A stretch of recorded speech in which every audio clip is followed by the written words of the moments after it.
After 20 years of using and loving my Excalibur dehydrator, I felt it was time to upgrade, and I'm so glad I did. Join me today as I unveil my new London Sunshine dehydrator.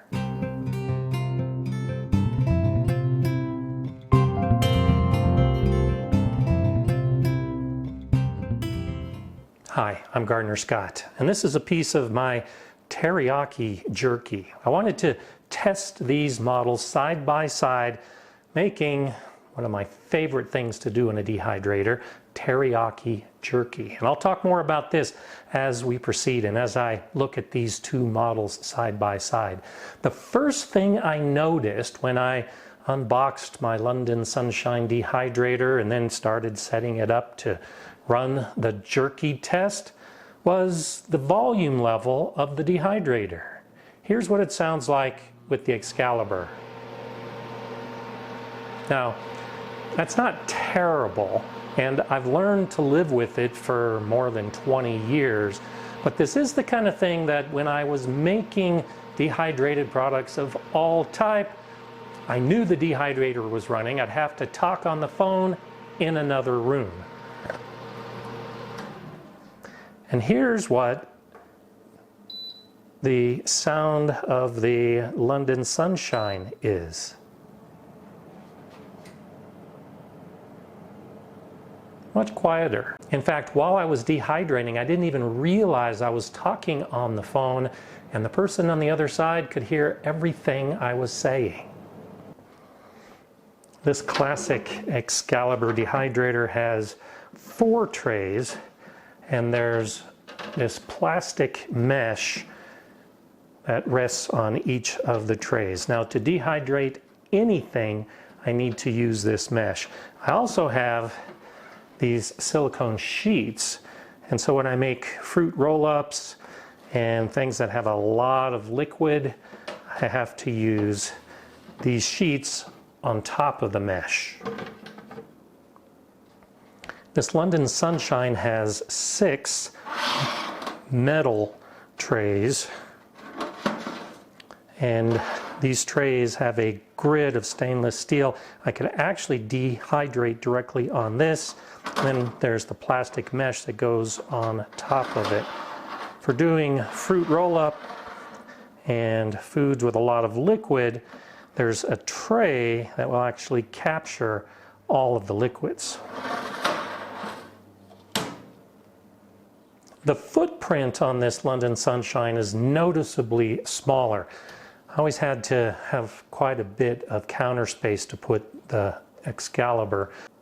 The temperature control is easier on the Excalibur. You just turn it on up to the temperature that you want.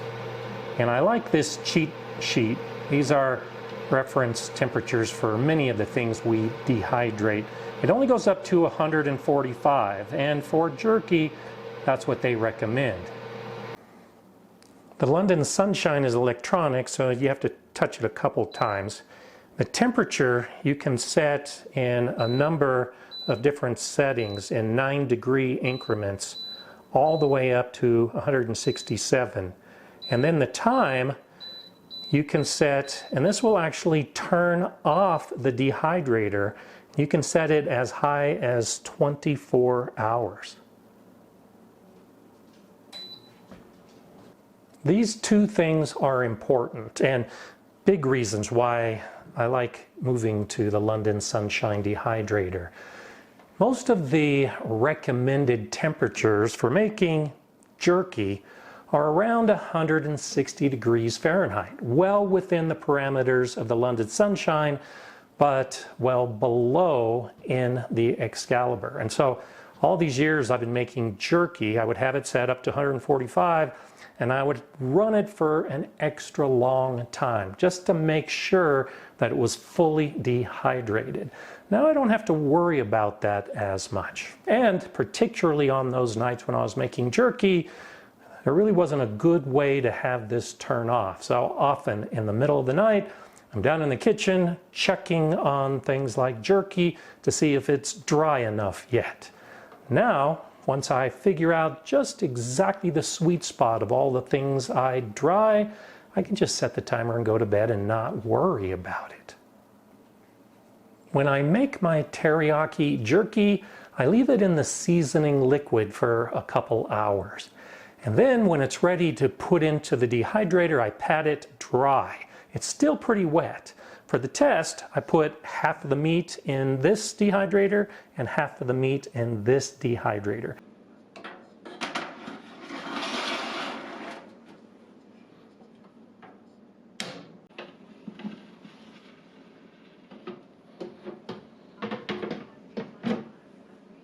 I used 145 degrees temperature for this dehydrator.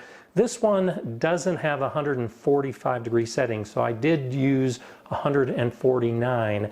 I did it on top of the plastic mesh for both units. And then I just let it go. I wasn't sure exactly how long it would take. Typically, a wet jerky will take longer to dry than meat that hasn't been marinating over a few hours.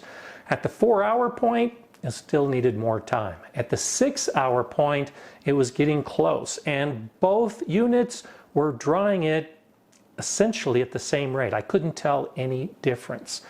I let it go to about 7.5 hours for it to reach the point where I felt it was dry enough. It still had great texture, and I stopped the dehydrating. I pulled out the jerky at that point and then tasted it. And they were virtually identical. I can't say exactly identical, but I also can't say that I detected any difference between the two jerkies. I was very surprised about the cleanup of the trays. The Excalibur trays were noticeably dirtier. More of the liquid had leaked through that plastic mesh. It took a little bit longer to clean. The London Sunshine had very little of the liquid drip through. I think it has something to do with the design of the mesh. It almost looks like little cups that hold on to the liquid and keep it from dripping through to the tray underneath. I love making jerky, and it's one of those things you can make year-round. But during the growing season, my dehydrator gets a workout. I dry tomatoes, I dry peppers, I dry onions, I dry kale. If it's something that can be dried as a way to preserve it, I'm doing that.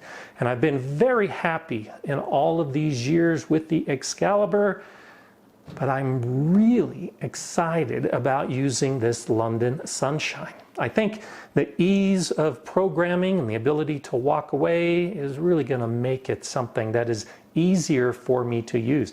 And honestly, I often turn to other methods of preserving because this big box is stored in a cabinet in my garage because it takes up a lot of space. I've already tested it, and this fits easily into my pantry. Easier to put away, easier to take out, makes it easier to use more often. I do have a link in the description below to this London Sunshine dehydrator. And I realize there are newer models of the Excalibur, but this trusty workhorse has worked well for me these couple decades of dehydrating. And now I'm ready to try something new and different, and I'm going to be happy with it. I'm Gardener Scott. Enjoy gardening and dehydrating.